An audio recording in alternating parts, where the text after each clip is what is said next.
वाराणसी नामक एक शहर में था एक जवान लड़का देव, जो अपनी विधवा माँ के साथ रहता था।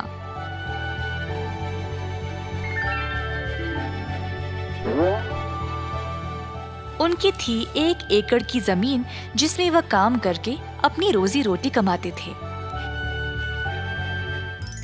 एक दिन अचानक से आए 2 सैनिक और देव को बिना उसकी कोई गलती कैद खाने ले गए।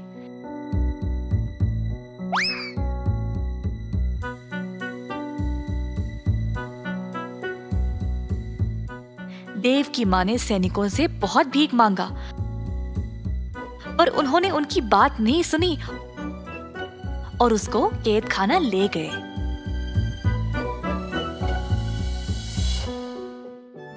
देव की माँ अब बेसहारा बन गई, क्योंकि उसका ख्याल रखने वाला और कोई नहीं था। इन सब की वजह से अब खेती का काम भी रुक गया। इसी तरह दिन बीत गए और सारा खेत सूख कर नष्ट हो गया। कमाने का उनका यही जरिया था और अब माँ के पास कोई खाना भी नहीं बचा। देव की माँ को समझ नहीं आया कि वह क्या करे। वह अपने बेटे से बात करना चाहती थी, शायद वो उसको बताए कि वह क्या करे। देव की माँ गई एक गुरुजी के पास एक पत्र लिखने में उनकी मदद मांगने। गुरुजी, मेरे बेटे को बंदी बनाया गया है बिना उसकी कोई गलती के। अब मेरा ख्याल रखने के लिए कोई नहीं रहा। कृपया आप देव के लिए मेरी तरफ से एक पत्र लिख दें। देव की माँ, आप जैसा चाहे मैं वैसा ही करूँगा। आप हौसला रखिए, सब ठीक हो जाएगा।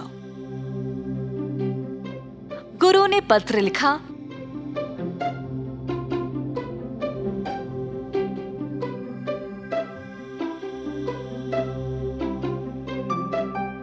और फिर देव की माँ उसको कैद खाना ले गई। दरवाजे पर पहरेदार ने माँ को रोका। कौन हो तुम?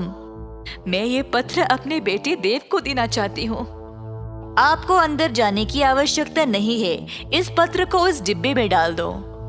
देव की माँ ने वैसा ही किया और वहाँ से चली गई। कैद खाने पर जो भी खाना, पत्र या तोहफे आते थे, पहले पहरेदार उनको जांचते थे और तब ही कैदियों तक पहुँचाते। इसी तरह देव की माँ का पत्र भी पहले पहरेदार ने जांचा और फिर देव तक पहुँचाया। माँ का पत्र पढ़कर देव को बहुत बुरा लगा। वह सोच रहा था कि वह क्या करे, जब उसके बाजू में एक और कैदी ने बोला, हे देव, तुम्हारे परिवार ने क्या भेजा है तुम्हारे लिए? कुछ नहीं भाई, बस ये पत्र है। मेरी पत्नी ने मेरे लिए मेरा मनपसंद केक भेजा है, पर इन पहरेदारों ने तो इनको पूरा खराब कर दिया। तो हमें जो भी मिलता है, हर एक चीज की जांच होती है क्या? हाँ जी भाई साहब। देव को इस बारे में पता लगने के बाद उसने वापस अपनी माँ को एक पत्र लिखा। पहरेदार एक एक करके पत्र पढ़ते गए, जब एक पहरेदार ने बोला, हे, देखो इस पत्र में क्या लिखा है। क्या है, जरा दो इधर। पहरेदार ने फिर जोर से पत्र को पढ़ा। मैया, आप मेरी चिंता ना करें। बहुत साल पहले बापू ने हमारे खेत में एक मटका छुपाया था, जिसमें बहुत सारा सोना और खजाना रखा है। आप उस मटके को खोद निकालो और फिर उस धन से आपकी सारी परेशानी समाप्त हो जाएगी। अच्छा, चलो भाई, जल्दी जाकर इस खजाने को ढूंढ निकाले। दोनों पहरेदार लालची बन गए और देव के खेत पर जाकर जमीन खोदने लगे। खोदते खोदते उन्होंने पूरे 1 एकड़ की जमीन को खोद दिया, पर उनको कोई खजाने का मटका मिला ही नहीं। जल्द वे थक गए।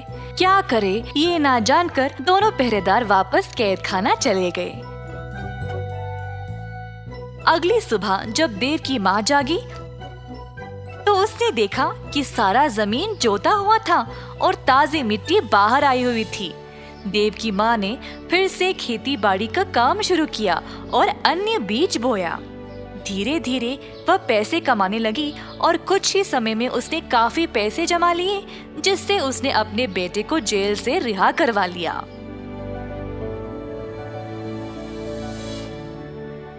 अगर मन से कोई चीज चाहिए होती है तो उसको पाने के लिए कोई ना कोई रास्ता निकल आता है।